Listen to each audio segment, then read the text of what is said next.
Pen ড্রাইভটি বুট হয়ে যাবে। এখন আমি ক্লোজ করে দিচ্ছি, দেখবো আমাদের পেন ড্রাইভ বুট হয়েছে কিনা। দেখুন আমাদের পেন ড্রাইভটি কিন্তু অলরেডি বুট হয়ে গেছে।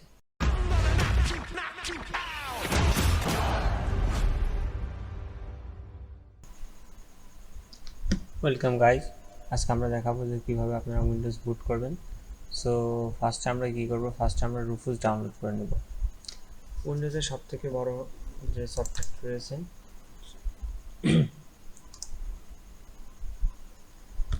সো ওয়েলকাম গাইজ, আজকে আমরা দেখাবো কিভাবে আপনারা উইন্ডোজ পেন ড্রাইভ বুটেবল করবেন। সো ফার্স্টে আমি চলে যাচ্ছি, আমি রুফুস ডাউনলোড করব। আমাদের এটার জন্য রুফুস প্রয়োজন হবে সফটওয়্যার। আচ্ছা, আমাদের এখানে রুফুস এই সফটওয়্যারটি আমরা এটা ডাউনলোড করে নেব। ডাউনলোডে ক্লিক করলে ডাউনলোড হয়ে যাবে। সো আমি এখন ডাউনলোড করছি না। এরপরে আমরা চলে যাব মাইক্রোসফট উইন্ডোজ 11। আমি দেবো উইন্ডোজ 11।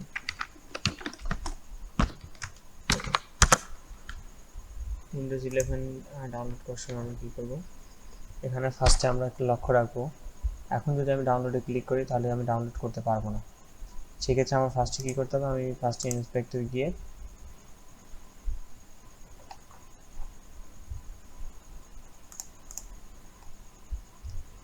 এখন আমি এটা পেজটা রিলোড দিব। এখানে ক্লিক করলাম, তাহলে আমাদের পেজটা ছোট হয়ে গেল। তো আমি এখান থেকে ডাউনলোড করব উইন্ডোজ 11 মাল্টি আইএসও। ডাউনলোডে ক্লিক করলাম, এখানে আমি ইউনাইটেড স্টেটস সিলেক্ট করছি, ইংলিশ। কনফার্মে ক্লিক করলাম, দেন আমি 64 বিটটা আমি ইনস্টল করব। সো 64 বিটটা আমি যখনই ক্লিক করব তখনই কিন্তু আমার ডাউনলোড ফাইলটি চলে আসতেছে অলরেডি। সো আমি এটা ডাউনলোড আগে করে রেখেছি, তো আমি এগুলো এখন কেটে দিচ্ছি। তো আমি সোজা চলে যাচ্ছি, আমার এখানে আগে রুফুস ছিল, এটা আমি রান করে নিচ্ছি। রান করে নেওয়ার পর আমি এখানে সিলেক্ট থেকে ফাইলটা সিলেক্ট করে দেবো, আমি কোথায় ফাইলটা রেখেছি, যে ফাইলটা আমি ডাউনলোড করলাম এইমাত্র। তার আগে দেখুন আমার কিন্তু এখানে অটোমেটিকলি, আচ্ছা আমি এখানে আগে ফাইলটি সিলেক্ট করে নিই। ফাইলটি সিলেক্ট করলাম এবং আমার এখানে কিন্তু অটোমেটিকলি আমার এখানে যে পেন ড্রাইভটা ছিল সেটা পেন ড্রাইভটা আমি সিলেক্ট হয়ে গেছে। তো আমি এখানে করেছি, আমি করলাম স্ট্যান্ডার্ড ইনস্টলেশন। আচ্ছা, আমারটা হচ্ছে জিপিটি ভার্সন নাকি এমবিআর, সেটা আমি কীভাবে চেক করব। আমি এখানে ডানে ক্লিক করার পর ডিস্ক ম্যানেজমেন্টে চলে যাব। ডিস্ক ম্যানেজমেন্টে যাওয়ার পরে এখানে আমি যাব, প্রপার্টিজে গেলাম,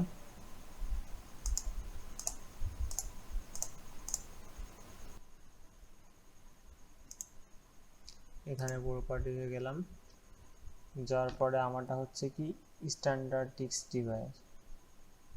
তো আমার এখানে গেলাম,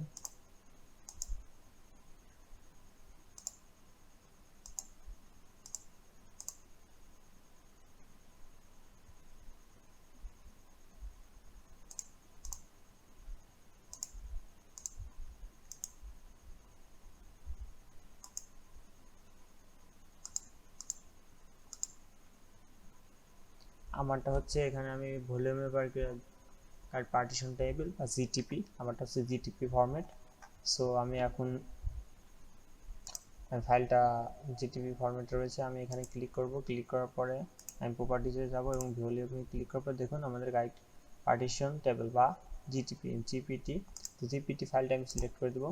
এখানে আমি জিপিটি ফাইল অলরেডি আমার সিলেক্ট করা আছে, আমাদের ফাইল সিস্টেমে রয়েছে, আমি এনএফটিএস করে দিচ্ছি। আচ্ছা, এনএফটিএস করার পরে আমি এখানে স্টার্টে করে দিলাম। এখানে দেখাচ্ছে যে customise installation, remove the requirement and boot secure, এগুলো আমার চাচ্ছে। সো আমি এখানে যেহেতু আমি এই যে ফাইলটা রয়েছে সেই ফাইলটা আমি এখানেই করেছি আমার, তো আমি এখানে এটা রিমুভ রিকোয়ারমেন্টের যে অপশনটা আছে সেটা আমি হচ্ছে ওকে করে দিলাম। সো এখন আমি ওকে করে দেওয়ার পরে দেখুন আমার কিন্তু অলরেডি পেন ড্রাইভটি বুট হওয়া শুরু করেছে।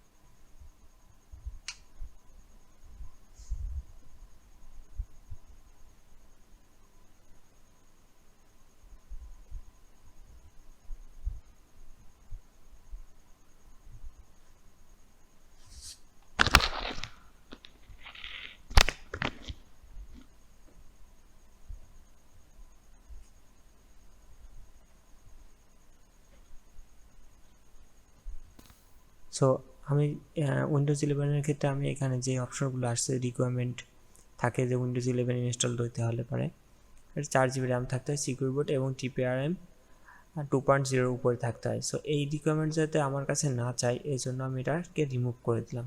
এটা মূলত নন TPRM সিস্টেমের ফাইল, তাই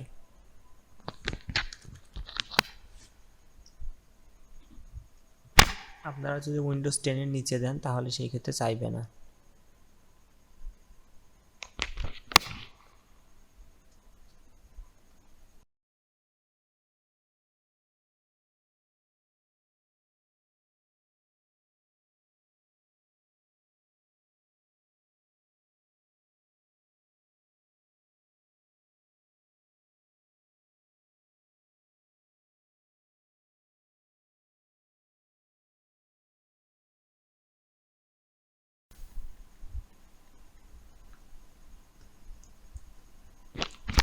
ব্যাস এইভাবে অতি সহজে আপনার পেন ড্রাইভটি বুট হয়ে যাবে।